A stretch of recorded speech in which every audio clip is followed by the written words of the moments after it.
Buen día con todos. Somos el grupo 1. Nos encontramos en el curso de redacción de textos académicos. Nuestra docente es la magíster Jacqueline Melissa Álvarez Paco. Los ponentes somos Córdoba Pereira Ruth, Fierro Rojas Milagros, Galarza Marcelo Geraldine, Mamani Encarnación José Luis, quien les habla Marín Alessandra Paola y Urbano Flores David.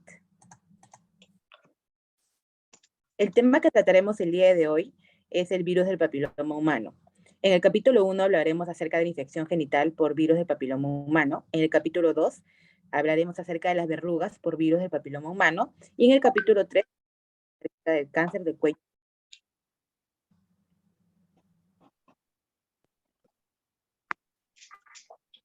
El objetivo principal de la investigación es toda la población que existe la prevención y detección del virus del papiloma humano.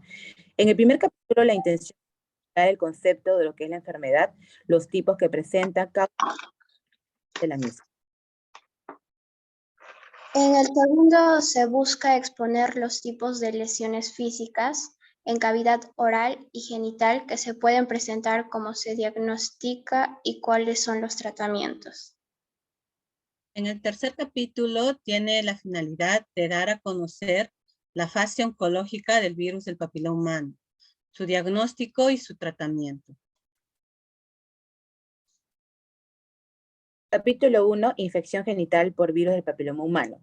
En primer lugar, el virus del papiloma humano es provocada por contacto sexual. Es más común de lo que creemos. Se transmite con facilidad mediante las relaciones sexuales. Existen más de 150 tipos, de los cuales 15 son oncogénicos y más de 40 infectan el área genital y anal. La mayoría de las lesiones por virus del papiloma humano son de alto riesgo, son subclínicas y tienden a establecer infecciones persistentes, las cuales pueden detectarse mediante un examen citológico, que es un Papa Nicolau, o una colposcopía. Según Castro, los virus del papiloma humano son un grupo de más de 200 virus relacionados y algunos de estos se transmiten por las relaciones sexuales vaginales, anales u orales. Hay dos grupos de transmisión sexual, de riesgo bajo y de riesgo alto. Los virus de riesgo bajo casi no causan enfermedades, sin embargo, algunos tipos de bajo riesgo producen verrugas en el área de los genitales, el ano, la boca o la garganta. Según la Organización Mundial de la Salud, el virus del papiloma humano es un virus frecuente de transmisión sexual. Si no han sido vacunadas, la mayoría de las personas tendrán una infección por este virus en algún momento de su vida. El papiloma es la infección viral más frecuente del aparato reproductor y causa diversos trastornos, tanto en los hombres como en las mujeres, incluidas ciertas lesiones precancerosas que pueden progresar a un cáncer y las verrugas genitales. Aunque la mayor parte de las infecciones por este virus no causan síntomas y desaparecen espontáneamente, la infección persiste, puede dar lugar a otras enfermedades. En las mujeres la infección persiste por ciertos tipos de papiloma humano específicos, donde los más comunes son los tipos 16 y 18, la cual puede conducir a lesiones precancerosas, que si no las tratamos a tiempo pueden progresar a un cáncer cérvico-uterino. La infección por esta enfermedad se asocia también a cánceres orofaringios y anogenitales, así como otros trastornos tanto en hombres como en mujeres. Según la Organización Panamericana de la Salud, esta patología es responsable por una gran proporción de otros cánceres y de verrugas genitales en varones y mujeres. La infección por este virus es muy común. Se estima que el 90% de las personas serán afectadas por el virus durante su vida, poniéndolo en riesgo para una variedad de serios problemas de salud. En la mayoría de veces, el sistema inmune es capaz de eliminar el virus por sí mismo y no llega a causar mayores problemas a las personas. Pero en ciertos casos, esta infección por virus de alto riesgo, el crecimiento celular se mantiene silenciosamente sin ser detectado hasta 2 años cuando se desarrolla el cáncer. Siguiente.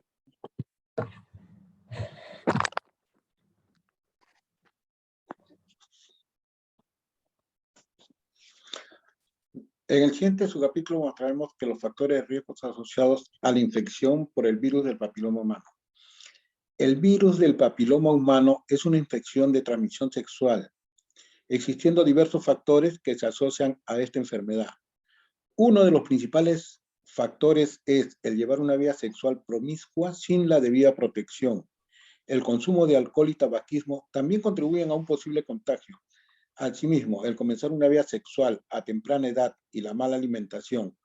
En el caso de las mujeres, puede contraerse sin penetración cuando la eyaculación ha sido cerca de la vagina.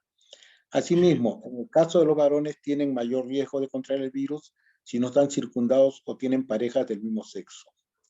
Castro ha definido los factores asociados a la infección del virus del papiloma humano, manifestando que una nueva pareja sexual, historia de formación anormal de una parte del cuerpo, de un tejido nuevo tumoral, neoplasia por VPH, bajo nivel socioeconómico, ya que se dice que estas tienen menor acceso a sistemas de salud y realización de pruebas diagnósticas a personas en principio sanos.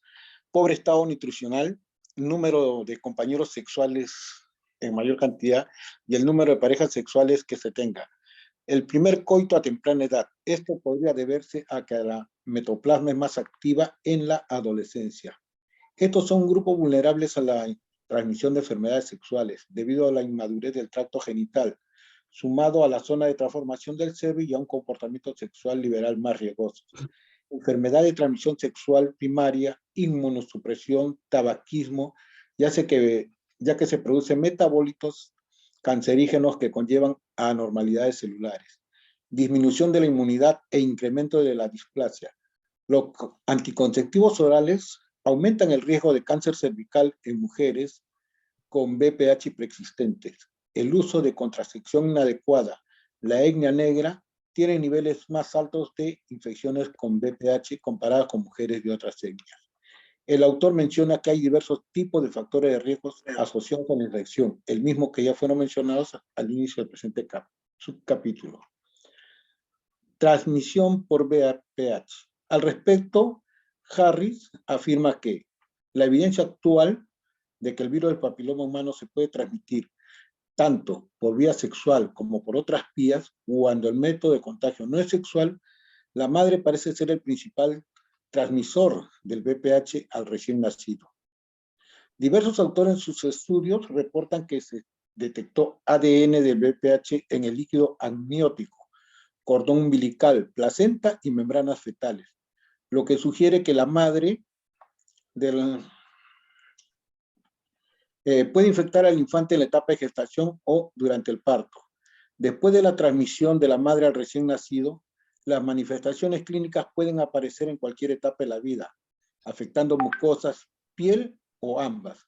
Cuando se presenta papiloma bucal en niños, se piensa en contacto directo, autoinoculación, abuso o violencia sexual, ya que estos son algunos de los métodos de transmisión de la enfermedad. Pero cuando no se presenta ninguno de estos métodos, se deben indagar los antecedentes familiares, específicamente si la madre presentó infección del virus durante su embarazo.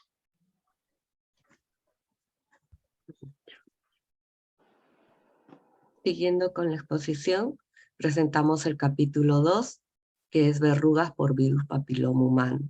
Tenemos dos tipos de verrugas. Tenemos las verrugas extracutáneas, que son las mucosas, y las verrugas genitales.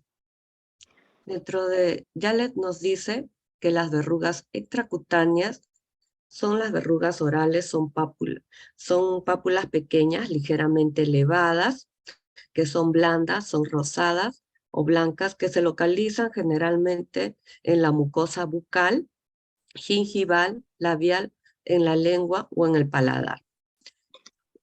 El papiloma oral, nos dice Charis y Vega, que son lesiones benignas que afectan tanto a niños y adultos y tienen una predilección principal por personas de 30 a 50 años.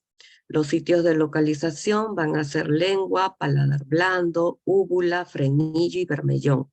Presentan una superficie digitiforme con crecimiento exofítico y base sesiva. Su coloración va a depender del grado de queratización y puede ir de blanco a rosado. Son lesiones solitarias, son indoloras y son de tamaño de aproximadamente 1 centímetro de diámetro y son de crecimiento rápido. Una forma de contagio del virus papiloma humano es de contacto directo y estas lesiones son ocasionadas principalmente por los subtipos 6 y 11. Son lesiones benignas y no presentan mayores síntomas. La siguiente diapositiva, por favor. Ya. También tenemos a la papilomatosis laringea. Oliva y colaboradores nos indican que la papilomatosis respiratoria recurrente se clasifica de acuerdo a la edad de la presentación de la papilomatosis respiratoria recurrente a inicio juvenil y la papilomatosis en forma adulta. Nos dice en cuanto a su etiología que los genotipos son de bajo riesgo, quiere decir que son del tipo 6 y del tipo 11. Principalmente son los mayores implicados. La forma de contagio se postula que el virus, que en la forma del papilomatosis respiratoria recurrente juvenil, ha podido ser transmitida por contacto de secreciones durante el parto, con infección activa por virus de papiloma. Por otro lado, en los adultos se sugiere que puede ser producto de una reactivación de una infección adquirida a temprana edad, o también puede haber sido originada en un contacto por medio de sexo oral, ¿no? Son neoplasias, benignas de las vías respiratorias, ¿no? Bueno, siguiente compañera, por favor. Verrugas genitales. Las verrugas genitales, como bien sabemos, son infecciones alta que se propaga. González y Núñez nos dicen que son encontradas en los labios de la vagina. Son múltiples, la vulva, en el perineo o en la piel. Por un no tienen signos ni síntomas esta enfermedad, y por otro lado pueden presentar frecuentes picazones en la vulva en los múltiples lugares. Siguiente.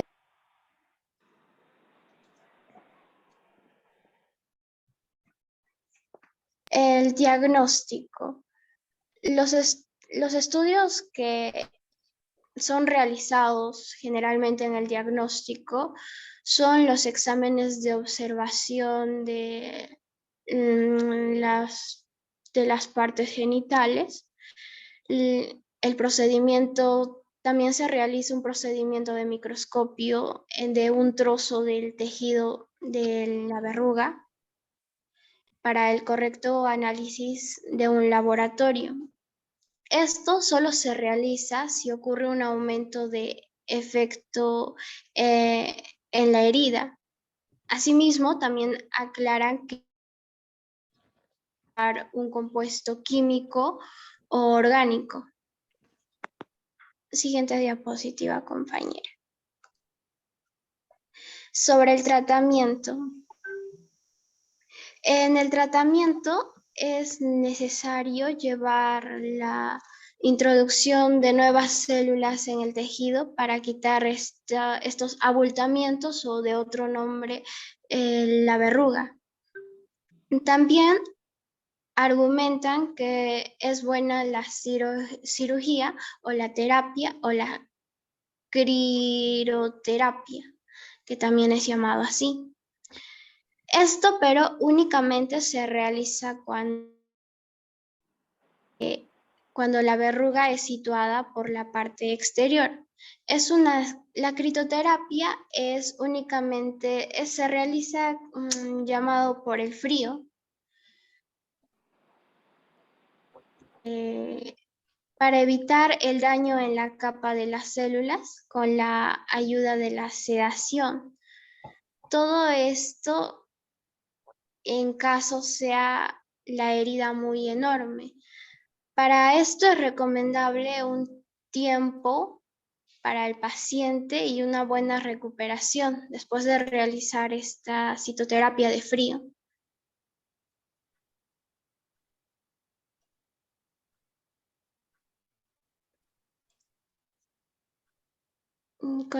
Continúa, compañera. Capítulo 3. Cáncer de cuello uterino. El cáncer de cuello uterino es una enfermedad muy común en mujeres, también conocida como carcinoma o también conocido como carcinoma o cáncer cervical. El cáncer de cuello uterino ocupa el segundo lugar de muertes en el Perú en mujeres.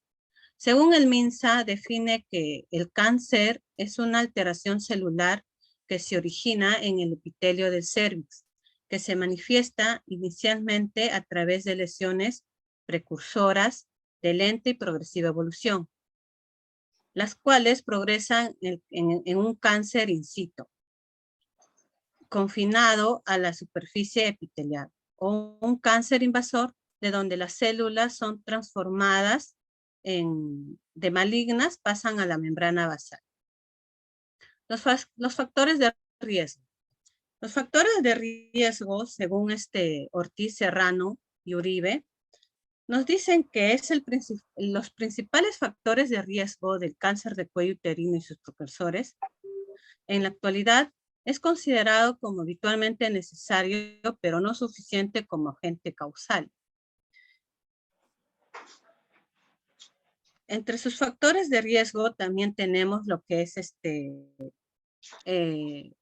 la promiscuidad, múltiples parejas sexuales, tenemos temprana edad de relaciones sexuales, también tenemos entre los factores de riesgo también está lo que es el contagio sexual, fumar. El diagnóstico. Según el MINSA, Perú 2021, nos dice que el principal diagnóstico que es para el cáncer de cuello uterino es la biopsia. Es el diagnóstico definitivo de lesiones premalignas o cáncer. Se hace con biopsia.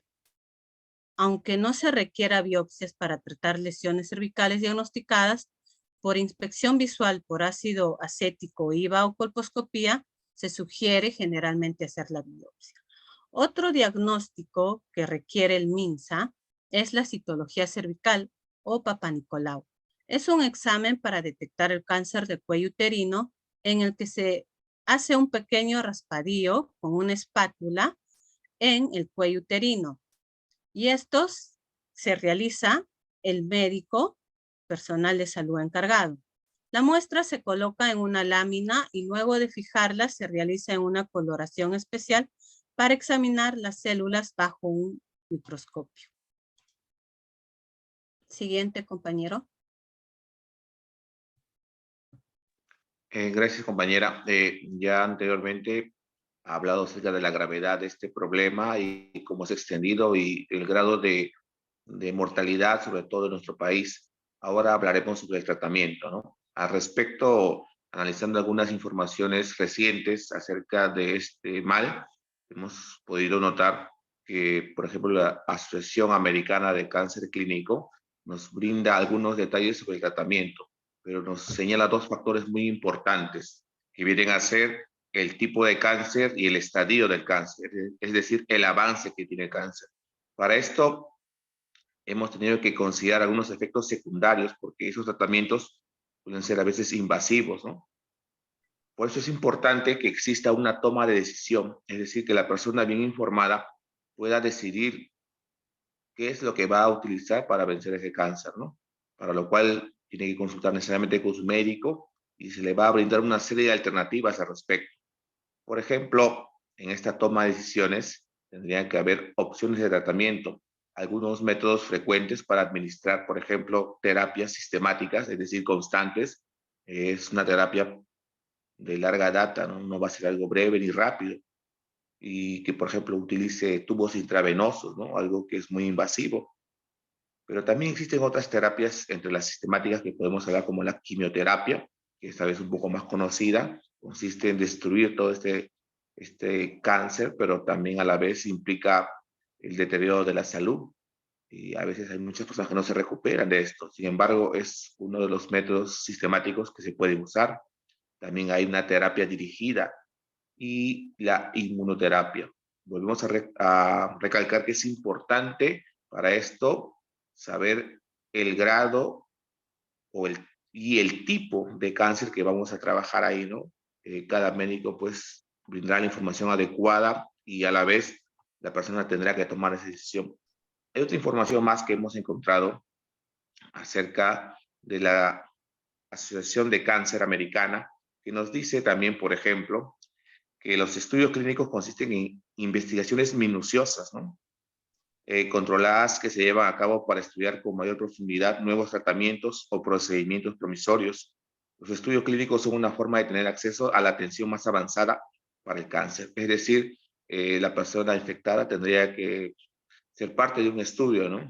Una vez más, un tratamiento invasivo en muchos casos y experimental, ¿no? Tal vez no obtenga los resultados en el tiempo que esa persona requiera o en el tiempo que esa persona juzgue conveniente porque el tratamiento está en fase experimental.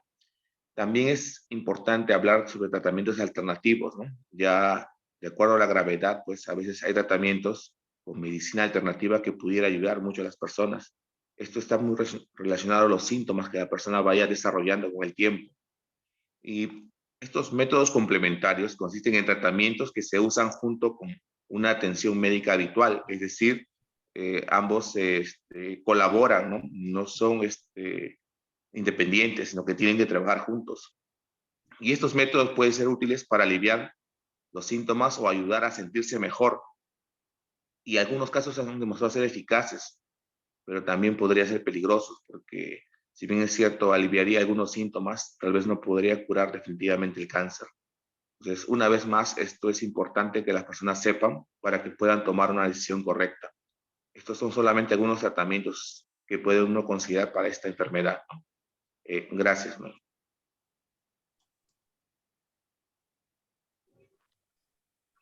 Bueno, vamos a hablar acerca de las conclusiones.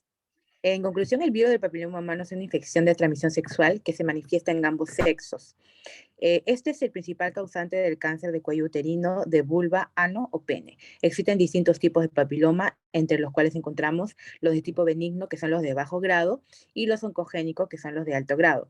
Una de las manifestaciones más comunes en ambos sexos son las verrugas genitales.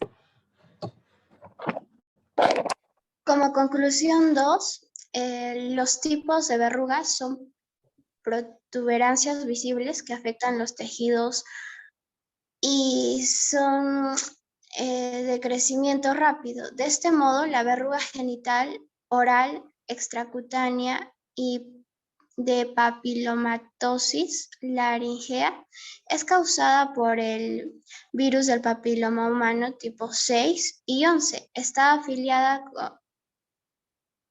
a una incrementada gama de daños benignos de los tumores. Sin embargo, se ha podido encontrar similitud en pocas de ellas. Por eso, es importante adquirir conocimiento del rol del virus con papiloma humano, ya que su resolución puede tener consecuencias y al respecto a la adecuada administración de la prevención de las enfermedades implicadas. De esta manera es necesaria una biopsia como diagnóstico para llevar a cabo el tratamiento de la piel con un proceso adecuado. Como conclusión 3, es una infección de transmisión sexual muy frecuente, especialmente al inicio de la actividad sexual en mujeres jóvenes. Sin embargo, la mayoría de infecciones se resuelven espontáneamente solo con un pequeño porcentaje de femeninas presentan este mal de manera constante. En la mayoría de los casos, el cáncer ocurre en mujeres maduras alrededor de los 50 años, después de un largo tiempo de haber tenido este mal por el VPH. Grandes avances de investigación han permitido entender la historia natural de la infección y la larga evolución de las lesiones precancerosas, desde sus estadios iniciales hasta el carcinoma. Todo este conocimiento ya se está empezando a utilizar en la prevención primaria de la infección mediante las campañas educativas de sensibilización y la vacunación. Así también en la prevención secundaria a través de los programas de tamizaje. Analizar, bueno, estas son nuestras referencias. Siguiente, por favor. Y les agradecemos por su atención. Gracias.